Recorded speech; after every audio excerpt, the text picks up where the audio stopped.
Live from downtown Detroit, Local 4 News at noon starts now. You are not alone if you are double checking that calendar. An unseasonably warm day on tap. Ashley says we are already breaking. Yes, if it seems like you haven't felt this way before on the 9th day of February, you're right. Yeah, it's because you probably haven't, Yes. ever, unless you're not in Detroit. The first time ever. And Ashley, it's barely noon and we already broke the record. That's right. So we just have one way to go throughout the rest of the afternoon. That's upward from here. Check this out. Live look at Metro Airport where we do our record keeping. 57 degrees. The previous record was 56. So we have officially broken the record. But I want to also point out how much that camera is shaking. I actually think these sustained winds are an inaccurate reading over at Metro Airport because compare it to all the other areas across southeastern Michigan where our sustained winds are upward of 20 miles per hour. So it is a very gusty and windy day out there, but it is that southerly flow warming us up. We're just shy of 60 in Ann Arbor right now and 58 in Lapeer and Monroe. Once again, that previous record was 56, set back in 2001. And after today, we will have 2024 in there for the record books. Yesterday, we're only a degree shy of hitting a record. We hit 61, and the record for yesterday's date was 62. Here's a look at clouds and radar at this lunch hour, where we've had some thinning of the cloud cover, so it's been partly sunny throughout much of the morning. Clouds will begin to roll back in as we head into tonight, but for the rest of the afternoon, we kind of stay with a mix of sun and clouds. So right around 3 o'clock this afternoon, I think that we top out close to about 60, 61 degrees. We'll talk more about the cool down behind all this in just a few minutes. Ashley, thank you. As good as it feels to leave the house without a coat, these conditions can also create what all Michigan drivers dread. Potholes. And you definitely don't want to drive over one and blow out a tire or a rim because it puts a major dent in your wallet. Rob Maloney joins us now live. Rod, I know you're out on pothole patrol. Nice day, though, to get them filled.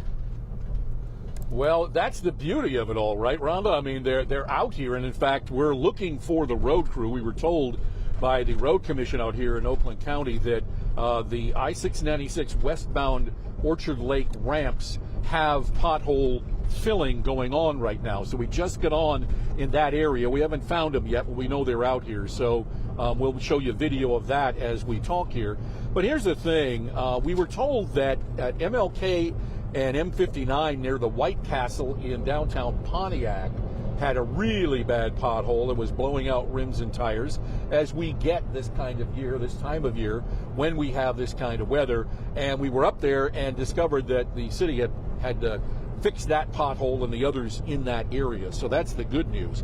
Now, we've also reached out to tire shops, and they've been busy, but they were busier in December and January, they tell me, because of the snowy weather that we had. So what we've got right now is the kind of weather where they can get out and actually work and fill in the potholes that might otherwise be a major problem.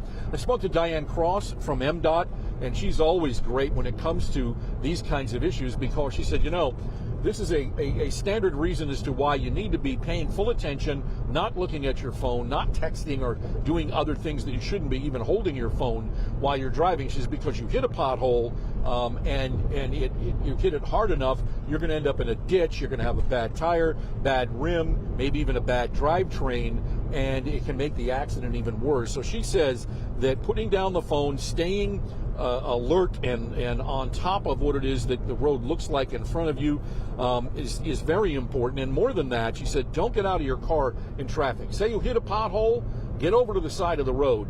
Do not stay in the middle of the road. And more than that, do not get out of the vehicle while you're in the middle of traffic because people are getting hurt that way as well. It's just some of the things to pay attention to as we're out here watching Pothole Patrol today. So reporting live from Farmington Hills, Rod Maloney, Local 4. All right, Rod, thank you very much, sir. We're also keeping a close eye this morning or this afternoon when the test results will be released from the spill in Warren's Bear Creek. Officials say the spill was discovered Wednesday. The results from the State Environmental Department should be completed and released today. The EPA believes it came from a now defunct industrial business. Officials believe the spill happened when a frozen water pipe burst in the building and washed some chemical into the storm drain. Crews from the EPA are still cleaning up that spill. Federal assistance is coming to communities recovering from last summer's tornadoes and flooding. The Biden administration approved a disaster declaration for 9 counties in the state. This includes Livingston, Macomb, Monroe, Oakland, and Wayne here in Metro Detroit. The assistance includes money for temporary housing and home repairs. 7 tornadoes touched down last August, leaving 2 people dead. The Pennsylvania-based convenience chain Sheetz is getting pushback in Madison Heights. Now Sheetz is pulling back its application to open a convenience store and around-the-clock gas station there. There was supposed to be a public hearing about it on Monday, but that meeting was canceled. Sheetz is getting mixed reaction from Michigan cities. Locations in Romulus and Chesterfield are expected to open later this year, but Fraser rejecting that store's development. Leaders in Dearborn sharing what happened in private talks between President Joe Biden's top aides and these community leaders in Dearborn yesterday. It comes amid months of protests against the president and the Biden administration demanding that he call for a complete ceasefire in the Israel-Hamas conflict in Gaza. Abbas Alway, with Listen Michigan, he was in some of those meetings, and he says that if the calls for a ceasefire go unheard, they will take their feelings to the polls. As the president has ignored these Michigan voters, particularly in a state where every vote will count for Joe Biden in November, folks now are organizing and are saying, if you won't hear us when we call, if you won't hear us when we protest, you'll hear our votes. And on February 27th, we're going to vote uncommitted. Other community leaders told us the advisors were sympathetic, but just did not commit to taking any action. Special counsel Robert Hur will not charge President Biden for mishandling of classified documents. However, the report he released detailing the investigation could prove damaging to the president's re-election bid. As NBC's Bree Jackson reports, his opponents are taking advantage of that report. In a scathing report, the special counsel says President Biden's memory was significantly limited in interviews with investigators and that his mishandling of the classified documents present serious risk to national security. Special counsel Robert Hur's report did not recommend criminal charges for President Biden, but it did say there was evidence the president willfully retained classified documents after he was vice president. These assertions are not only misleading, they're just plain wrong. The report also raises questions about the president's memory, stating Biden did not recall within years when his son Beau died.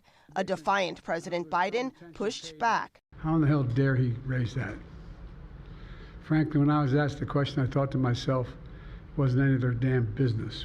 Former President Trump blasted the decision not to charge Biden, claiming online that there's a 2-tiered system of justice and selective prosecution. Prosecutors allege Trump stored hundreds of classified documents at his Mar-a-Lago estate. Biden's supporters are coming to his defense. I'm delighted that there will be no criminal prosecution of him, and there's obviously just an ocean between what Joe Biden did, which is what like a lot of other presidents and vice presidents like Mike Pence have done, which is to mistakenly have a document here or there, and what Donald Trump did.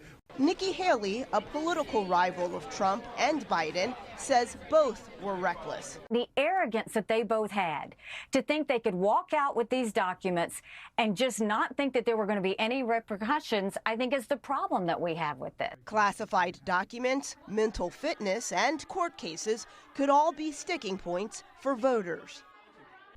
And this new report argues that President Biden's case differs from former President Trump because Mr. Trump allegedly obstructed justice by not returning the classified materials. In Washington, Bree Jackson, NBC News. Well, happening this weekend, the Big Easy coming to downtown Detroit for a full-blown Mardi Gras and Caribbean Carnival party at Valade Park. Yeah, and the weather is cooperating, Right? that is for sure. Head out to Valade Park today. The Mardi Gras celebration is today and tomorrow. You can stop by and craft your own mask, enjoy barbecue and Cajun cooking, soul food cooking, and you can't forget delicious beignets. Also, families can march down the parade with Second Line Valade Parade with the Gabrielle Brass Band, and admission, as we know, over at Valade Park is completely free.